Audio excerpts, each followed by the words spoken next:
The door didn't slam in my face. That would have been easier. Instead, it opened just enough for my stepfather to block the doorway with his body and say, calmly, almost politely, "You're not family."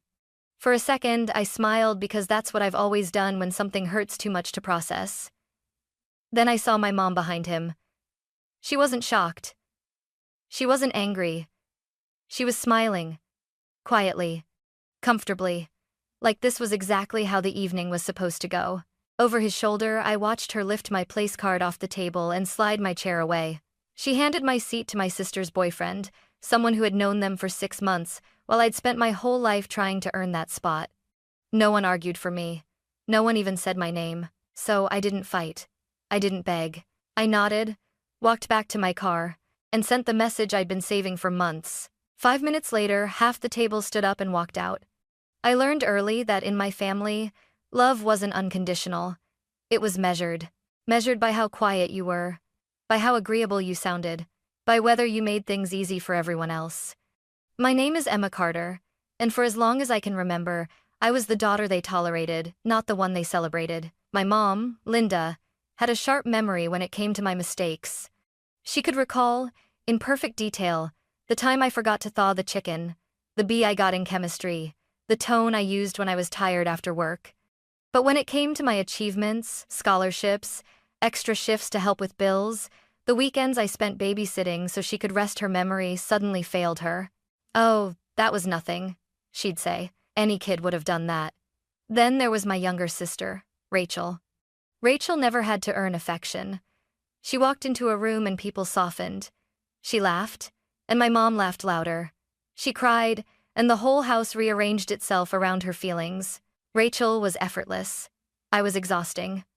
When my mom married Mark Reynolds, things didn't get better, they just became more organized. Mark liked order. Schedules. Clean narratives. A family that looked good from the outside. He never yelled at me. He didn't have to.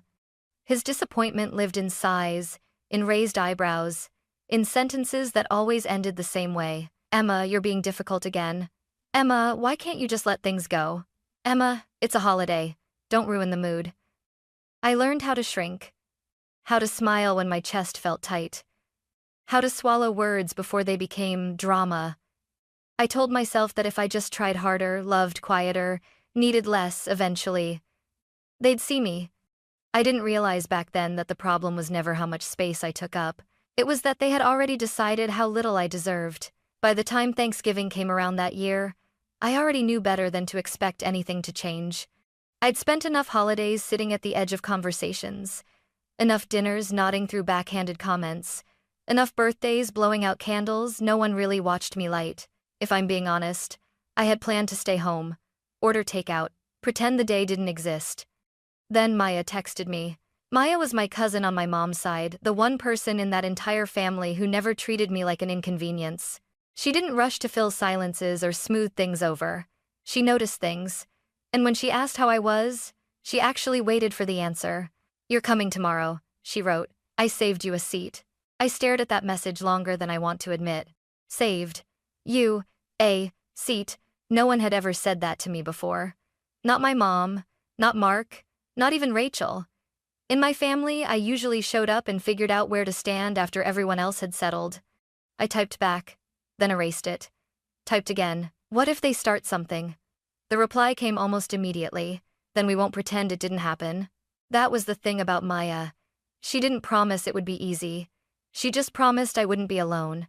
So the next morning, I got dressed. I bought a bottle of wine my mom liked, the expensive kind she bragged about to guests but never opened for me. I told myself this wasn't about hoping for kindness. It was about closure.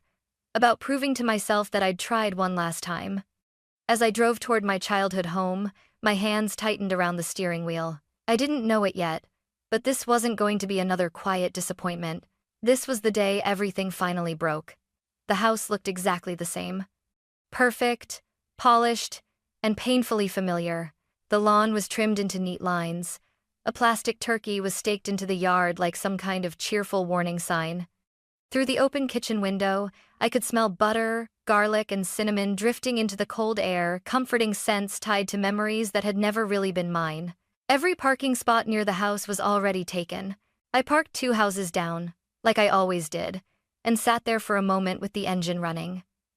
I watched silhouettes move behind the curtains. Laughter spilled out in bursts, sharp, practiced, well-timed. They were already performing. I checked my phone. No new messages.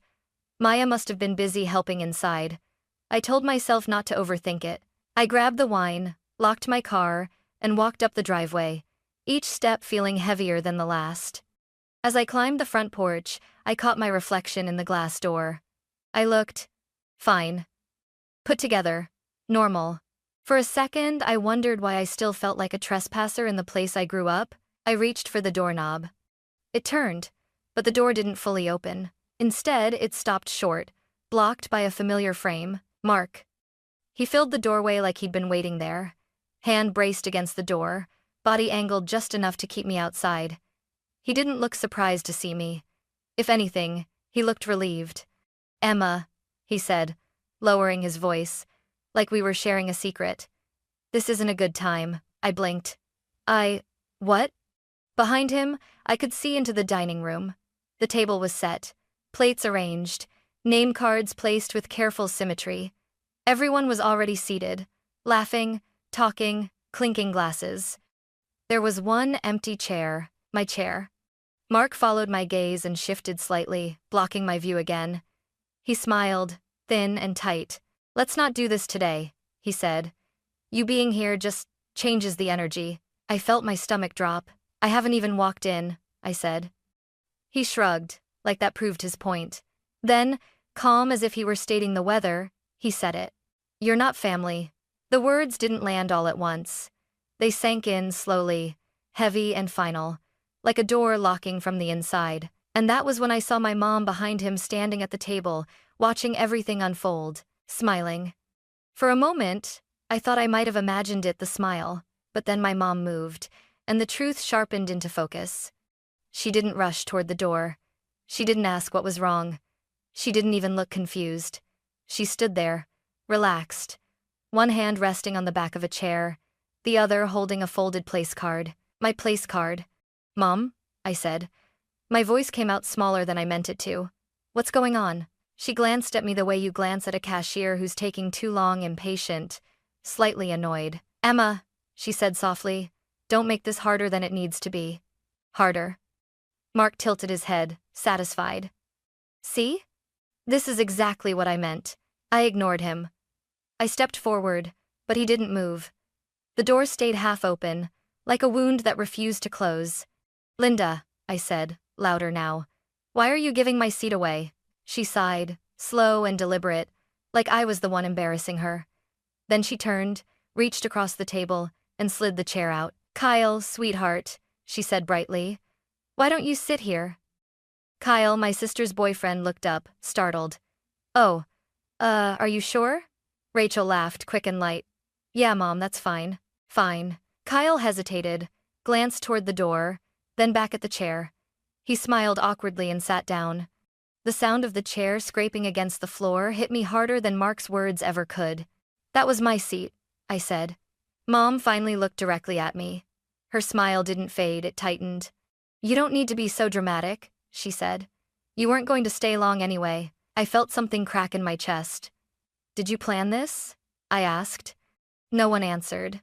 Rachel took a sip of her wine. Someone at the far end of the table chuckled, trying to ease the tension. The room moved on. Like I was already gone. Mark leaned closer, his voice low and firm.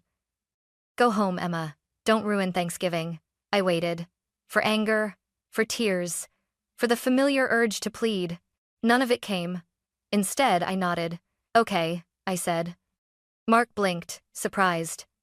My mom's smile faltered just for a second. I stepped back, turned around, and walked down the porch steps with the wine still in my hand. No one followed. No one called my name.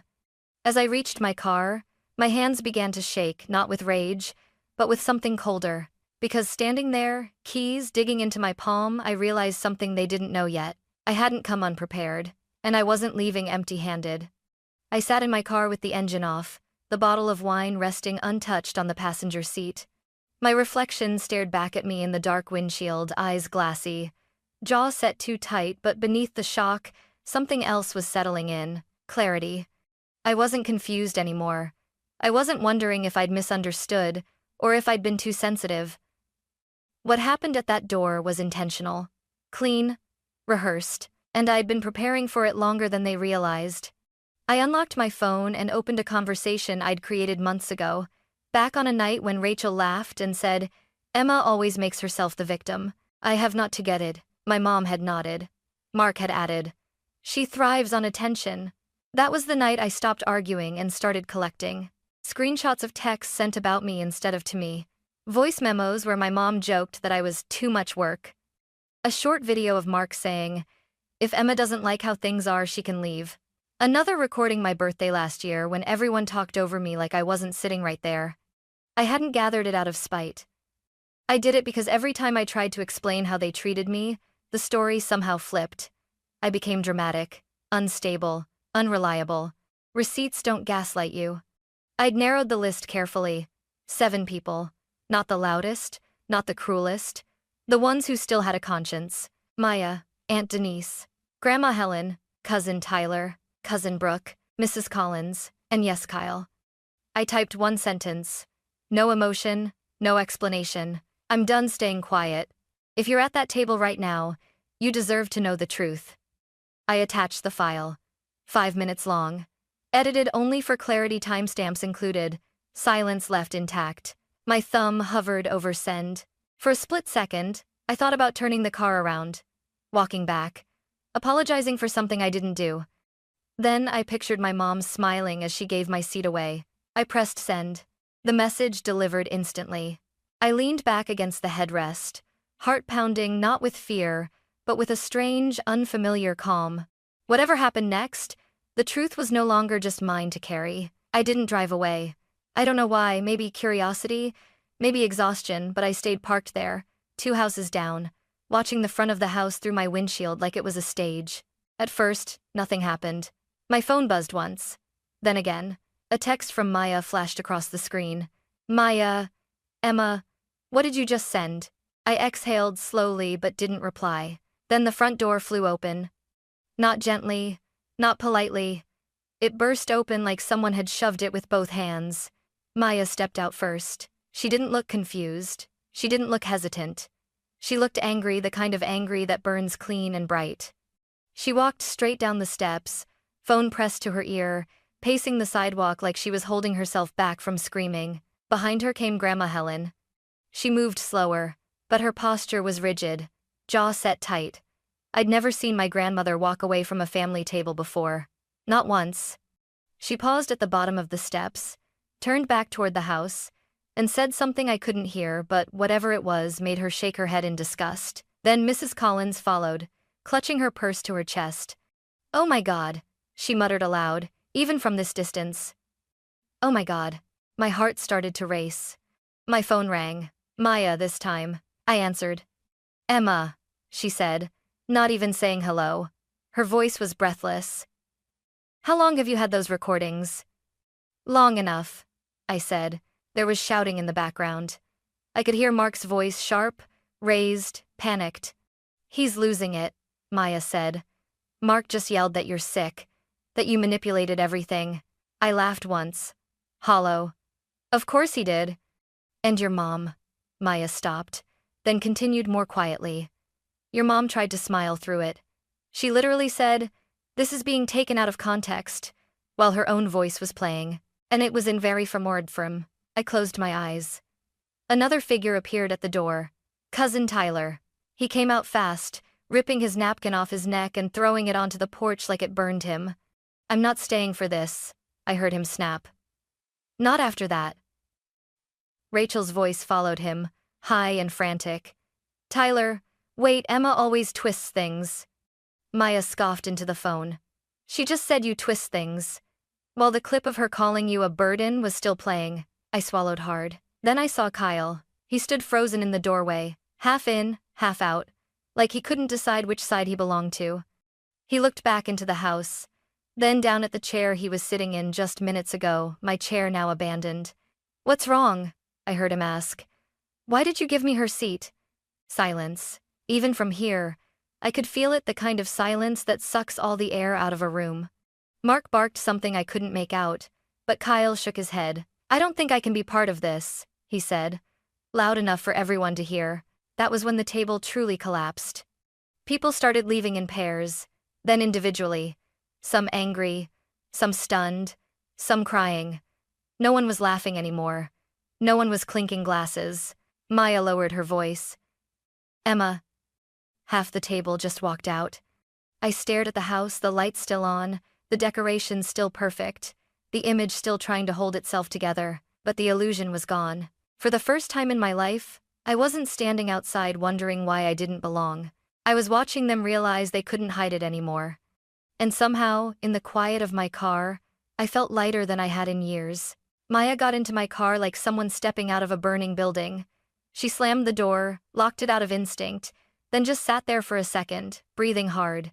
They're losing it, she said finally. Completely. I didn't answer.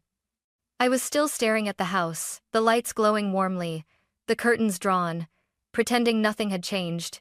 Mark keeps pacing back and forth, Maya continued. He's saying you planned this, that you came tonight hoping to cause a scene. I let out a slow laugh. Of course he is.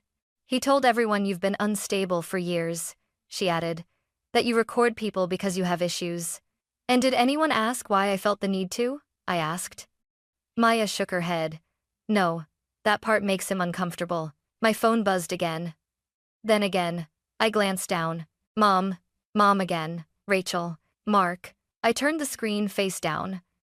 They're panicking, Maya said softly. Not because they hurt you, because they can't control the story anymore. As if on cue, my phone lit up once more, but this time it wasn't family. Kyle. I opened the message. Emma, I swear I didn't know.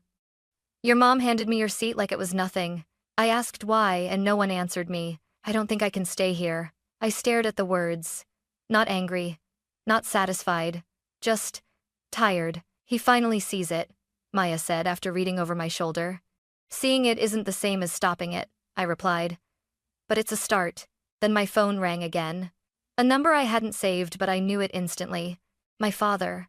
I hesitated. Maya didn't say anything. She just watched me, letting me choose. I answered. Emma, he said. His voice sounded rough, like he'd been swallowing words he didn't know how to say. I watched the whole thing. I closed my eyes. All of it? Yes. A pause. More than once. I waited. I kept telling myself it wasn't that bad, he continued. That you and your mom just didn't get along. That you were strong, you'd handle it. My grip tightened on the phone. But hearing her call you a burden, he said quietly, and watching Mark block the door like that. His voice cracked. I should have protected you. I didn't. The silence between us stretched. What do you want from me now? I asked. I don't expect forgiveness, he said quickly. I just needed you to know this time I see it. And you were never imagining any of it.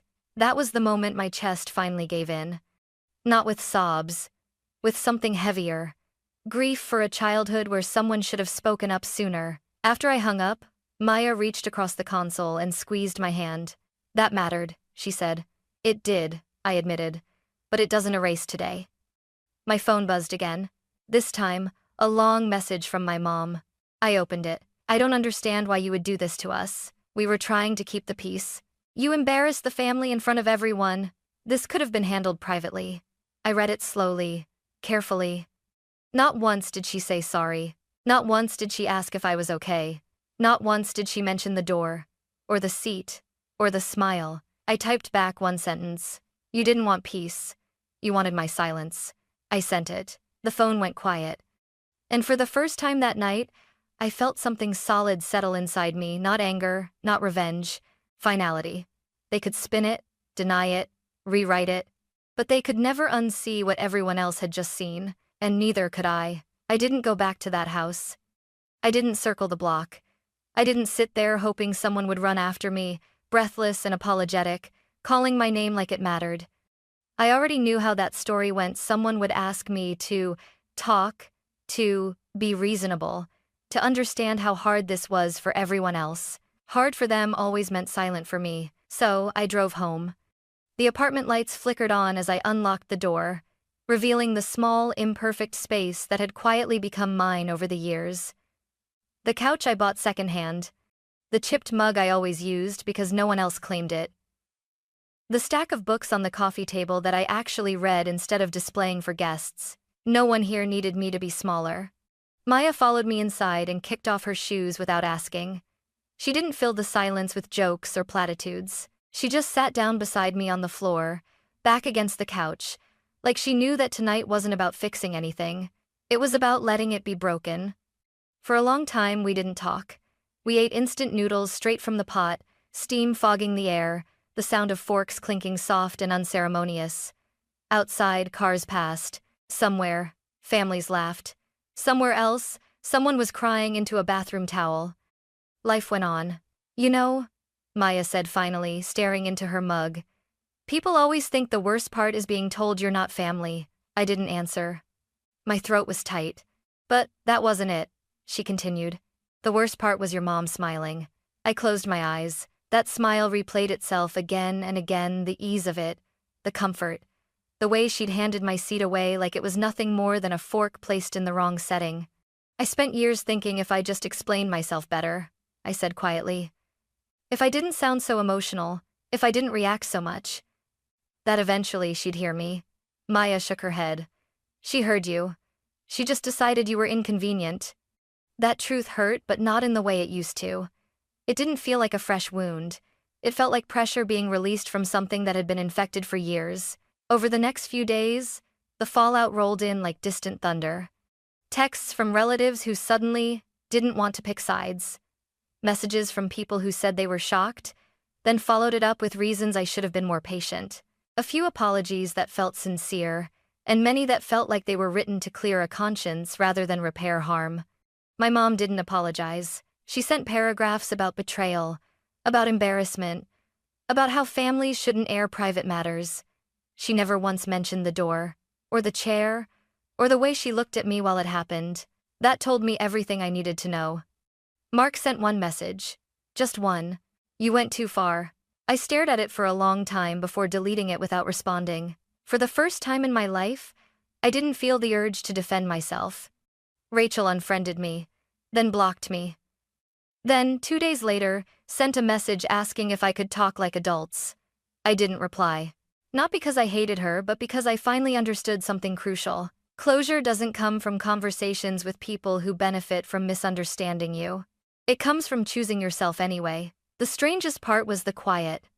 No more waiting for the next family gathering where I'd rehearse lines in my head. No more bracing myself for comments disguised as jokes. No more scanning faces to see if I was welcome or merely tolerated. At first, the quiet felt empty. Then it felt safe. I started sleeping through the night. I stopped jumping when my phone buzzed. I caught myself laughing, real laughter at things that had nothing to do with proving I was okay. I called my dad a week later, not because I owed him forgiveness, but because I wanted clarity. We talked slowly, carefully, like two people learning a new language. He didn't ask me to reconcile. He didn't excuse what happened. He just listened. And when he said, I should have done more, I let the words exist without trying to make them heal me. Some apologies come too late to change the past, but they can still shape the future. I didn't rush to replace my family. I didn't build a dramatic, chosen family overnight. What I did instead was simpler and stronger. I let people show up. Maya, of course. A coworker who invited me for coffee and actually meant it. A neighbor who remembered my name. Friends who didn't flinch when I said, that hurt. I built a table that didn't require me to earn my seat. And slowly, something shifted. I stopped defining myself by who didn't want me. I stopped narrating my life as a reaction to rejection. I stopped wondering if I was too much or not enough. I was just enough. One night, weeks later, I took out a notebook and wrote something I'd never allowed myself to write before. Not a letter to my mom, not a defense, not an explanation, just a sentence. I didn't lose a family, I shed one. I read it back again and again. Because loss implies something was taken from you, what I felt was relief. Walking away didn't make me heartless. It didn't make me cruel. It didn't make me wrong. It made me honest. I used to believe family was something you survived. Now I know better. Family is where you don't have to disappear to keep the peace. And for the first time in my life, standing alone didn't feel like abandonment. It felt like freedom.